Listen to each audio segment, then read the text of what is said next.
Assalamualaikum warahmatullahi wabarakatuh. Perkenalkan, nama saya Alicia Nadia Salsabila.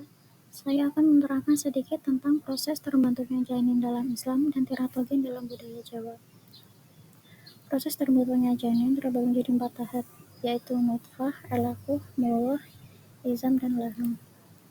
Dalil yang menunjukkan pembentukan janin terdapat dalam Quran Surah Al-Mu'minun ayat 12-14 yang artinya, yang sesungguhnya kami telah menciptakan manusia dari suatu saripati berasal dari tanah, kemudian kami jadikan saripati itu air mani yang disimpan dalam tempat yang kokoh, kemudian air mani itu kami jadikan segumpal darah, lalu segumpal darah itu kami jadikan segumpal daging, dan segumpal daging itu kami jadikan tulang belulang. Lalu tulang-tulang itu kami bungkus dengan daging, kemudian kami jadikan dia makhluk yang berbentuk lain. Maka Maha Suci Allah, pencipta yang paling baik. Tahapan yang pertama ada nutfah atau tetesan air mani. Proses pertama dimulai dari nutfah, yaitu sperma laki-laki yang bertemu dengan sel telur perempuan. Sperma ini kemudian masuk ke dalam rahim perempuan dan bertemu dengan sel telur yang menjadi awal mula terciptanya manusia. Tahapan yang kedua ada alaqah atau segumpal darah.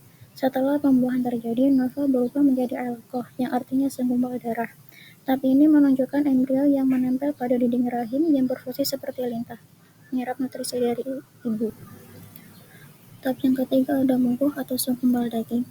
Setelah menjadi alaqah, embrio kemudian berkembang menjadi mudghah, yaitu segumpal daging yang mulai berbentuk, namun masih belum sempurna. Tahap yang keempat ada izam dan laham, yaitu tulang dan daging. Tahap perkembang selanjutnya ada proses pembentukan tulang dan daging pembalutnya. Hal ini terdapat dalam Quran Surah Al-Baqarah ayat 256, yang artinya, lihatlah tulang belulang keledai itu, bagaimana kami menyusunnya kembali, kemudian kami membalutnya dengan daging, sehingga hidup kembali. Maka ketika telah nyata baginya, ia pun berkata, aku mengetahui bahwa Allah Maha Kuasa atas segala sesuatu. Materi selanjutnya ada teratogen. Teratogen sendiri memiliki arti berasal dari bahasa Yunani, yaitu teratos yang berarti monster dan herogen atau dewa dalam mitologi Yunani.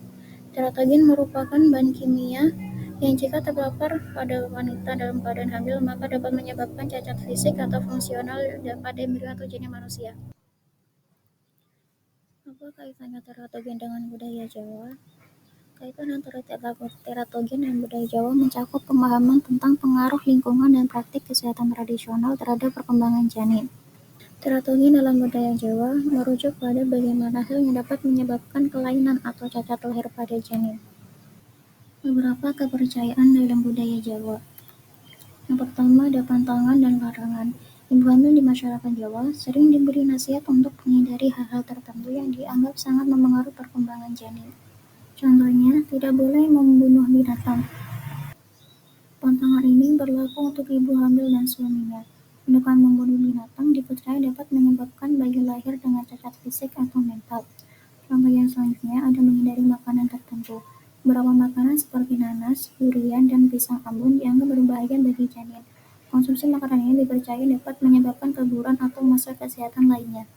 Contoh yang selanjutnya ada tidak boleh menggaruk perut. Menggaruk perut yang gatal selama kehamilan dianggap dapat menyebabkan kulit bayi menjadi lebam. Contoh yang terakhir ada dilarang mengecat rambut atau kuku. Hal ini dianggap berisiko karena bahan kimia dalam cat dapat mempengaruhi kesehatan janin. Yang kedua ada pengaruh upacara tradisional. Dalam beberapa kepercayaan Jawa, kondisi fisik atau cacat lahir pada anak kadang dikaitkan dengan hal-hal gaib atau mistis. Ada keyakinan bahwa roh jahat atau makhluk halus bisa mempengaruhi perkembangan janin jika ibu tidak menjaga dirinya atau tidak menjalani ritual tertentu.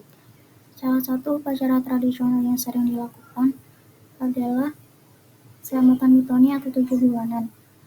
Merupakan salah satu upacara yang dilakukan ketika kehamilan memasuki usia 7 bulan.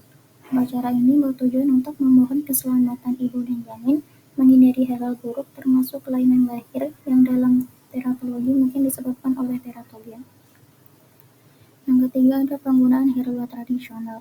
Penggunaan jamu dan ramuan herbal selama kehamilan cukup umum dalam budaya Jawa. Beberapa ramuan tradisional dianggap bisa menjaga kesehatan ibu dan bayi. Namun jika digunakan secara tidak tepat bisa menyebabkan masalah pada perkembangan janin. Beberapa ramuan herbal tradisional. Yang pertama ada jamu beras kencur. Kandungan yang terdapat dalam jamu tersebut berupa beras dan kencur. Manfaat dari jamu ini dapat merangsang nafsu makan, mengurangi mual, dan melindungi tubuh dari radikal bebas. Jamu beras kencur juga dapat membantu meredakan stres dan menurunkan tekanan darah tinggi, sehingga aman untuk dikonsumsi dengan dosis yang tepat. Ramuan herbal yang selanjutnya ada jamu temulawak. Jamu ini mengandung temulawak sebagai bahan utama. Manfaat dari jamu temulawak yaitu untuk pencernaan dan kesehatan hati. Ini juga dapat membantu meningkatkan sistem kekebalan tubuh. Sebaiknya dikonsultasikan dengan dokter sebelum mengonsumsinya selama kehamilan. Yang terakhir ada jamu jahe. Bahan yang digunakan sendiri adalah jahe itu sendiri. Manfaat dari jamu jahe adalah mengurangi gejala nervous sickness atau mual di pagi hari yang sering dialami ibu hamil, terutama pada trimester pertama. Yang terakhir ada kepercayaan mistis. Masyarakat Jawa sangat kental dengan unsur mistis dan spiritual, terutama dalam hal kehamilan. Teratologi secara ilmiah membahas efek teratogen pada janin. Sementara dalam budaya Jawa, beberapa kelainan lahir atau cacat janin mungkin dianggap disebabkan oleh kekuatan gaib atau roh jahat. Kelainan fisik pada bayi seperti bibir sumbing atau kelainan bentuk tubuh kadang diyakini disebabkan oleh gangguan roh halus atau pelanggaran terhadap aturan gaib selama kehamilan. Sekian yang dapat saya sampaikan, semoga bermanfaat. Apabila ada kata yang kurang berkenan, saya memohon maaf yang sebesar-besarnya. Sekian, wassalamualaikum warahmatullahi wabarakatuh.